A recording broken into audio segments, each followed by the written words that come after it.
ఏది జరిగినా అది జగన్మోహన్ రెడ్డి గారి అకౌంట్లో వేసేసి తప్పుకోవాలని చంద్రబాబు నాయుడు గారు తెలుగుదేశం ప్రభుత్వం ఎల్లో మీడియా ప్రయత్నం చేయటం అనేది దుర్మార్గమైనటువంటి అంశం.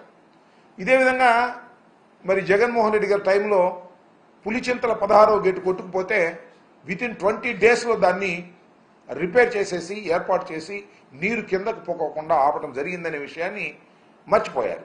అప్పుడు కూడా చాలా బురదరాత రాసేటటువంటి కార్యక్రమం చేశారు. జగన్మోహన్ రెడ్డి గారి వాళ్ళే కొట్టుకుపోయింది. అది కొత్త ప్రాజెక్టు.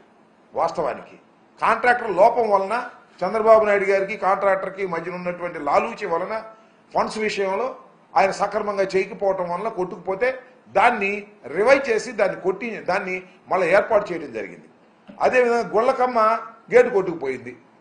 గుళ్ళకమ్మ గేటుకు పట్టుకుపోయినా జగన్మోహన్ రెడ్డి గారు దీనికి కారణం అనేటువంటి మాట మాట్లాడారు. ఆ రోజున చెప్పాను నేను మంత్రిగా ఉన్నప్పుడు, ఈ రోజున చెప్తున్నాను, గుళ్ళకమ్మ కొట్టుకుపోవడానికి గేటు కొట్టుకుపోవడానికి చంద్రబాబు నాయుడు గారు తన హయాంలో చేసినటువంటి అలసత్వం. ఎందుకు చెప్తున్నానంటే చంద్రబాబు నాయుడు గారు 5 సంవత్సరాలు పరిపాలించాడు కదా పోయినసారి. అప్పుడు గుళ్ళకమ్మకి 5 to 6 crores ఖర్చు పెట్టారు. దేనికి ఖర్చు పెట్టారు తెలుసా?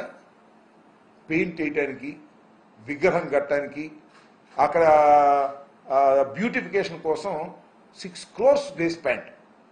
గేట్ల కోసం 1 కోటి కూడా ఖర్చు పెట్టాల.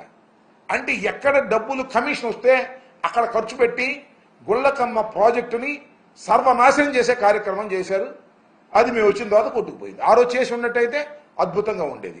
కానీ ఈ విధంగా ఏది జరిగినా జగన్మోహన్ రెడ్డి గారి అకౌంట్లో వేయాలనేటువంటి ప్రయత్నం చేయటం చంద్రబాబు నాయుడు గారికి తగదు అని ఈ సందర్భంగా నేను చెప్పదలుచుకున్నాను.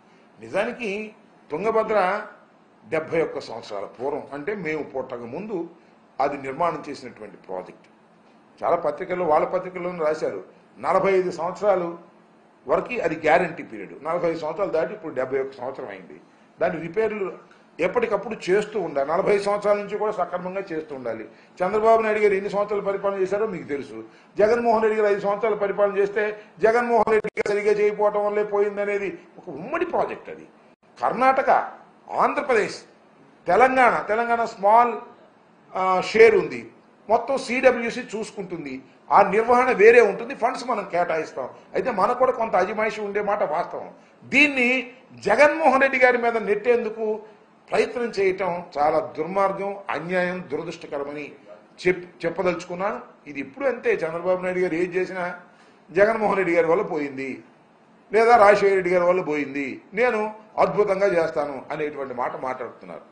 దురదృష్టం ఏంటంటే చంద్రబాబు నాయుడు గారిని అనేటువంటి వయసు నాకు లేదు, చంద్రబాబు నాయుడు గారిని అనేంత అనుభవము నాకు లేదు.